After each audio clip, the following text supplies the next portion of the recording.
ये है सफ़रनामा भाग 3। हेलो दोस्तों, मेरा नाम है जावेद दानिश और टॉपिक है आगे का मोहम्मद बिन तुगलक का साम्राज्य। पिछले टॉपिक में हमने ये डिस्कस किया था कि इब्न बतूता फाइनली इंडिया आ चुके थे।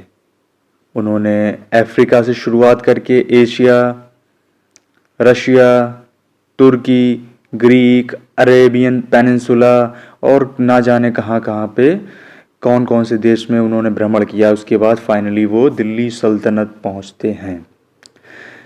दिल्ली सल्तनत में उस वक्त मोहम्मद बिन तुगलक का जो साम्राज्य था वो सबसे ज़्यादा धनी साम्राज्यों में से एक था मुस्लिम वर्ल्ड में सबसे ज़्यादा।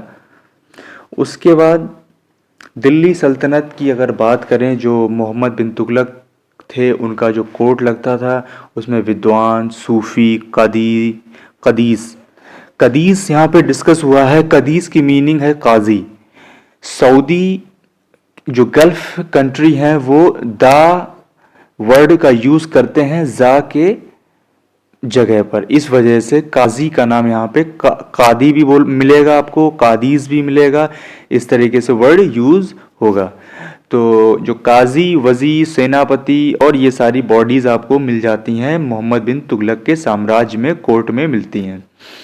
और मोहम्मद बिन तुगलक का साम्राज्य एक ऐसा इकलौता साम्राज्य था मामलुक डायनेस्टी के बाद, जो कि मंगोल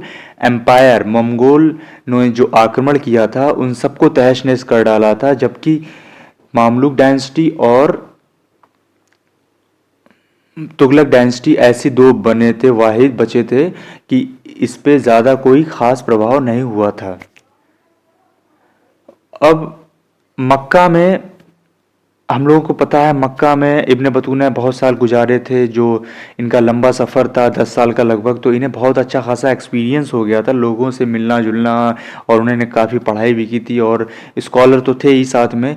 अब इसी वजह से उन्हें दिल्ली सल्तनत में एक काजी की नौकरी मिल जाती है। काजी काम ये करते हैं, अब जो शरिया लॉ होते हैं इनके एडमिनिस्ट्रेटर, इनके जज बन जाते हैं और लोगों को सलाह देते हैं, मशवरा करते हैं। इस्लामिक लीगल एडवाइज़र तो थे ही, इस वजह से वो सलाह भी देते हैं सबको। लेकिन अब जब वो दिल्ली सल्तनत में आते हैं, दिल्ली सल्तनत में मुस्लिम आबादी कम थी, इस वजह से उन्हें जो शरिया लॉ है, इस्लामिक लॉ है, उसे लोगों तक पहुंचाने में ज़्यादा दिक्कत आई। अब इसके बाद जैसा कि फर्स्ट टॉपिक में हम लोगों ने डिस्कस किया था, फर्स्ट भाग में, कि जो इजिप्ट में शेख बुरहानुद्दीन उन्हें मिलते हैं, वो बताते हैं उनके जो 3 भाई हैं, बुरहानुद्दीन जो कि फरीदुद्दीन इंडिया में हैं और रुकनुद्दीन सिंध में हैं, इनके बारे में वो डिस्कस करते हैं उनसे। तो अब ये मौका उन्हें मिलता है भाग 3 में। अब ये पक्का सबूत नहीं है, ये संयोग है कि वो जब हिंदुस्तान में अंदर प्रवेश किए हैं तो किस साइड से किए हैं, कुछ पक्का सबूत नहीं है। लेकिन एक संयोग ये है कि वो खैबर पास से एंटर करते हैं, पेशावर से। उसके बाद फिर सतलज जो रिवर है, नदी है, वहाँ का भी भ्रमण करते हैं। उसके बाद पहुँचते हैं पकवत्तन, पंजाब, पाकिस्तान, जहाँ पे बाबा फरीदुद्दीन की मज़ार होती है, वहाँ पे वो दीदार करते हैं उनका। और इसके बाद आगे बढ़ते हैं वो हरियाणा की साइड में। हरियाणा जहाँ पे हंसी एक छोटा सा राज्य था, प्रदेश था, तो वहाँ पे उन्हें मिलता है राजपूत किंगडम सरस्वती। वहाँ के राजा का नाम होता है तारा। और ये एक उल्लेख करते हैं रेहला में कि एक बेहतरीन एक शहर था, घनी आबादी, चारों ओर चार दीवारी थी और वेल डेवलप्ड एक सिटी था। इसके बाद वो उल्लेख अपने रेहला में ये भी करते हैं कि इंदस नदी के पास राइनोसोरस है अपने इंडिया में, जो बहुत ज़्यादा पाया जाता है, उसका भी उल्लेख करते हैं। लेकिन अब वो एक सिंह का गैंडा आपको मिलेगा असम काजीरंगा में। इस वक्त ज़्यादातर काजीरंगा में मिलते हैं, लेकिन उन्होंने उस वक्त का उल्लेख किया इंदस में भी मिलते थे। अब वो एज ए चीफ काजी काज़ी अपॉइंट किए जाते हैं मोहम्मद बिन तुगलक के साम्राज्य में। अब उनकी जो अ, उनका रवैया लोगों को इतना ज़्यादा पसंद आता है कि उन्हें अपॉइंट कर लिया जाता है परमानेंट। इस वजह से वो बाहर नहीं जा पाते थे और उनका स्वभाव था घुमक्कड़ी किस्म का। उनका जो स्वभाव था वो घुमक्कड़ी किस्म था, लेकिन वो अब बाहर जा नहीं पाते हैं दिल्ली सल्तनत के। और उसके बाद उनके ऊपर कुछ देशद्रोह के मुकदमे भी, संदेह भी होते हैं। अब वो जाना चाहते हैं, परेशान होते हैं कि भाई मैं जाऊं और आगे भ्रमण करूं, नहीं तो मैं यहाँ पे ही फंसा रह जाऊंगा। ख्वाहिश तो थी उनकी दिल्ली सल्तनत में बहुत ज़्यादा आने की, लेकिन अब वो फंस गए हैं। अब वो जाना चाहते हैं कि वो आगे बढ़ें। इसके बाद इब्ने बतूता को एक मौका मिलता है दिल्ली सल्तनत को छोड़ने का 1341 में, जब युआन डेंसिटी जो कि चाइना में है, वहाँ से कुछ एम्बेसडर्स यानी कि राजदूत आते हैं। वो मोहम्मद बिन तुगलक के पास आग्रह करते हैं कि हिमालय में एक पुराना बुद्धिस्ट टेम्पल है, उसकी रिनोवेशन के लिए।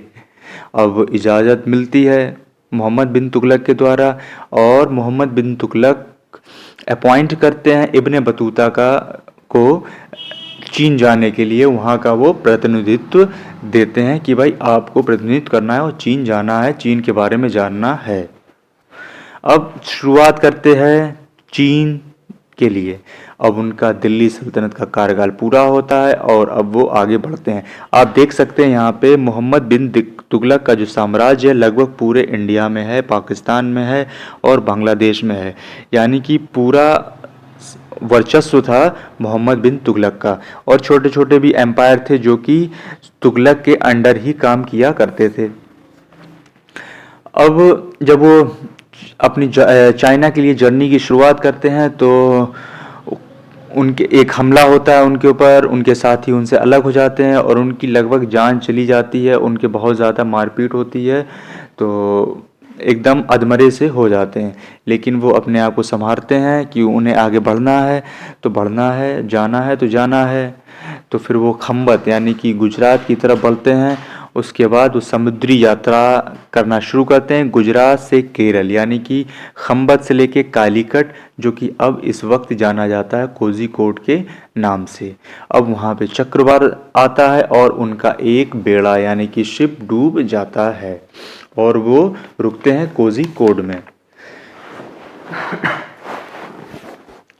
और एक दूसरा बेड़ा जो उनका शिप था वो तैयार करते हैं जाने के लिए, आगे जाने के लिए तैयार करते हैं कालीकट से। और सुमात्रा के किंग जो हैं उनके द्वारा वो जब्त कर लिया जाता है और वो वहीं फंस जाते हैं। धीरे धीरे वक्त गुजरता है, चीन तो पहुंच नहीं पाए। अब डर था कि दिल्ली सल्तनत भी वापस पहुंच नहीं पाएंगे, वहां भी नहीं जा सकते थे और चीन तो उन्हें जाना ही था। इसके बाद उन्हें मिलते हैं जलालुद्दीन। जलालुद्दीन जो कि तुगलक जो साम्राज्य था उसी में एक छोटा सा राज्य उनका भी था, जो कि कोंकणी रूलर थे। कोंकणी रूलर हिंदी में बोल सकते हैं, कोंकणी रूलर थे। और उन्हें बोल सकते हैं नया नवायद। और ये जो इनका साम्राज्य था वो शरावती नदी के पास में था, अरेबियन सी के पास में, और गोवा से जस्ट सटा हुआ। प्रेजेंट टाइम की बात करें, गोवा से जस्ट सटा हुआ। और कर्नाटक में उत्तरी कन्नड़ा, होनावर ज़िला और होसा पटना, ये पूरी डिटेल है जमालुद्दीन साहब की। अब जमालुद्दीन उनका स्वागत करते हैं और अच्छे से उनकी खातिरदारी करते हैं। और उसके बाद फिर वो चाइना के लिए निकल पड़ते हैं। चाइना के लिए निकलने के लिए वो मालदीव्स का रास्ता चुनते हैं, पहुंचते हैं वो मालदीव्स। जब इंसान घुमक्कड़ी प्रभाव का होता है, स्वभाव का होता है, तो उसका मन एक जगह टिक तो सकता नहीं। इस वजह से वो दिल्ली सल्तनत और कहीं भी टिक नहीं पाए, ना मक्का में ना तुर्की में, कहीं नहीं टिक पाए। इस वजह से वो मालदीव्स की तरह रवाना होते हैं। मालदीव्स में जब वो अपना पूरी वाकया बताते हैं कि वो एज ए चीफ काजी काम कर चुके हैं दिल्ली सल्तनत में, इस वजह से मालदीव्स में भी उन्हें चीफ काजी का पद दिया जाता है, जहाँ पे वो शरिया का कानून लोगों को समझाते हैं और उसी से जुड़े मसले को हल करते हैं। जहाँ वो 9 महीने रुकते हैं, फिर उनका प्रमोशन होता है और इस वजह से उनकी शादी हो जाती। उमर फर्स्ट जो कि रॉयल फैमिली के थे मालदीव्स में, उनकी बेटी की शादी इनसे कर दी जाती है। अब बाद में अब इनके जो लॉ थे जो उन्होंने पढ़ाई की थी अभी तक, वो ज़्यादा शरिया लॉ के हिसाब से पढ़ाई की थी, जो कि मालदीव्स के जो किंग हैं, रूलर हैं, इनके बीच में हो जाती कॉन्फ्लिक्ट और ये निकल जाते हैं अब श्रीलंका के लिए निकल जाते हैं। तो श्रीलंका में पहुंचते हैं ये श्रीपद, श्रीपद पहुंचते हैं। श्रीपद के बाद ये पहुंचते हैं तेनावरम मंदिर, तेनावरम मंदिर, वहाँ पे वो भ्रमण करते हैं, उसका एतबार करते हैं, फिर आगे बढ़ते हैं। श्रीलंका से जब तो कुछ डकैत यानी समुद्री डाकू पायरेट्स उन पर अटैक कर देते हैं और उनका शिप लगभग डूब जाता है और वो वापस लगभग डूबता है, मतलब डूब नहीं पाता है, और ये वापस मदुरई की तरफ चले आते हैं, जहाँ पर उन्हें उनका स्वागत किया जाता है गयासुद्दीन मोहम्मद दामगानी, जो कि मादुरई सल्तनत के सुल्तान थे, और वहाँ पे उनकी खिदमत होती है, कुछ दिन वहाँ पे वो गुजारते हैं। अब मादुरई सल्तनत के निकलने के बाद फिर वो मालदीव जाते हैं, मालदीव से फिर चाइना के लिए रवानगी करते हैं, लेकिन अब चाइना तो उन्हें डायरेक्शन तो पता नहीं किस साइड से जाना है, इस वजह से वो पहुँचते हैं चिटगांव। चटगांव जो कि इस वक्त बांग्लादेश में एक शहर है, वहाँ पे वो कुछ वक्त गुजारते हैं, और ज़्यादातर वो जितने भी शहर और प्रदेश साम्रांत पे गए हैं वहाँ पे उन्होंने कम से कम 1 हफ्ता से लेके सालों गुजारे हैं। चटगांव से वो पहुँचते हैं सियालहाट, सियालहाट में जो कि शाह जलाल एक सूफ़ी संत हैं, बहुत ज़्यादा मशहूर थे, और इनकी डिटेल अगर बताएं, शाह जलाल इनकी पैदाइश कोयना तुर्की में हुई थी, और इब्न बतूता जो कि अभी सेकेंड पार्ट में हमने डिस्कस किया था, कोयना तुर्की में घूम के भी आए थे। अब ये शाह जलाल से मिलने के लिए आगे बढ़ते हैं सियालहट से, जो कि कमारू माउंटेन के पास में है, और धीरे धीरे जब वो पहुंचते हैं उनकी मुलाकात लगभग 1346 के आसपास होती है, और कुछ वक्त के बाद शाह जलाल की मृत्यु भी हो जाती है। और रिहला में ये मेंशन करते हैं इब्ने बतूता कि शाह जलाल एक लंबे पतले और सांवले कलर के सूफ़ी थे, और मस्जिद में ही एक गुफ़ा थी, वहाँ पे वो रहा करते थे, जहाँ पे उनके पास एक बकरी थी, बकरी से दूध दही मक्खन इन्हीं का वो यूज़न किया करते थे। शाह जलाल के जो कैंपेनियन थे यानी कि साथी थे, वो यमन, ओमान, तुर्की, सऊदी अरब के ही आसपास के थे। अब वो वापस सियालहाट के बाद अब निकलते हैं असम और अरुणाचल प्रदेश, वहाँ पे भी वो घूमते हैं, वहाँ का भ्रमण करते हैं। इसके बाद उनका रुख होता है चीन के तरफ, चीन के तरफ, लेकिन वो जाना चाहते हैं वाया सी रूट से ही जाना चाहते हैं, क्योंकि वो उसका यूज़ नहीं करते हैं पृथ्वी का, यानी कि धरती का यूज़ नहीं करते हैं पैदल यात्रा का, क्योंकि अगर आप पैदल यात्रा का यूज़ करेंगे वहाँ पे बहुत सारे पहाड़ मिलते, तो पहाड़ों की वजह से क्रॉस करने में बहुत ज़्यादा दिक्कतें आती।